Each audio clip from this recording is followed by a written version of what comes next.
Hi, this is Doug and Cindy. Welcome to our Help Me Help Mama 5cast. And today we're talking about Journey Stop 1. Journey Stop 1 is where your loved one just starts to decline a little bit and you see that they need some assistance. So tell us a little bit more about Journey Stop number 1. Journey stop number one is what we call the frequent visits journey stop. This is where, for me, when I go visit my mom, at first I just started noticing some things weren't quite like they used to be. One was she always used to be a really good cook, and now I noticed she had a lot of fast food around the house. So I started picking up on things that weren't quite the same. I wasn't a caregiver at that point, but I was stopping by and I'd spend time about 1 to 3 hours with her each time. So if this is you, you might slip into that track. 1 to 3 hours a day. And toward the beginning of Journey Stop 1, it's more like 1 hour. You're just stopping by. Maybe I used to stop by my mom's and have a cup of coffee in the morning, visit with her in 15 minutes, and then I'm gone. I'm going to work.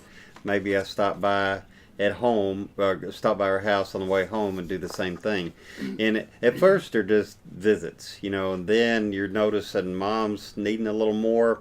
Matter of fact, unless I help her or remind her, some things may not get done. She may forget to take her meds. She may not eat breakfast at all. She may, toward the end of Journey Stop 1, if she declines a little more, she may need assistance getting out of bed, or remind her to, get up and take a shower and do whatever. So it really just depends on what's going on with them. For some people it may be early Alzheimer's. For some it may be physical impairment of some type that they need different types of assistance. For me, it's hard for me to remember a lot of things. So why don't you go ahead and get a journal that you can start writing notes in? You know your loved one better than anybody else does. And just start making notes. This is a little different than it's always been.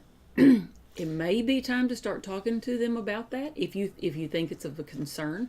It may not. Just go ahead and start making notes on these things. And the notes are not only, and Cindy's mom passed away a couple of years ago, and the notes now are just, you like just to go back and look at them. Absolutely. And they're just, pleasant reminders. And at the time, though, they were very important. You would make notes of how she's doing today. Maybe she choked on her food. Maybe she's having an allergic reaction to some medicine. And all of these things are very important, that especially at doctor's visits, medical visits, to take in. And there's information you can easily forget if you don't have it written down. So you may even want to have bullet points, to jot down in your, we call it a daily records journal. Jot down things that you want to make sure and bring up at the doctor's appointment when you go. So at this point, if you would go ahead and get your journal out and make a list of every medication that your loved one is taking, who prescribed it, how often they take it, the name of the medication, and the dose. It's also good to have your pharmacist telephone and number and name in there. In a later session, we talk about evaluations or assessments, and there's one where your medical professional doctor, mom's doctor, does a professional assessment. But we also talk about family assessments, which are very important because you've known mom your whole life, right? You know her better than anyone.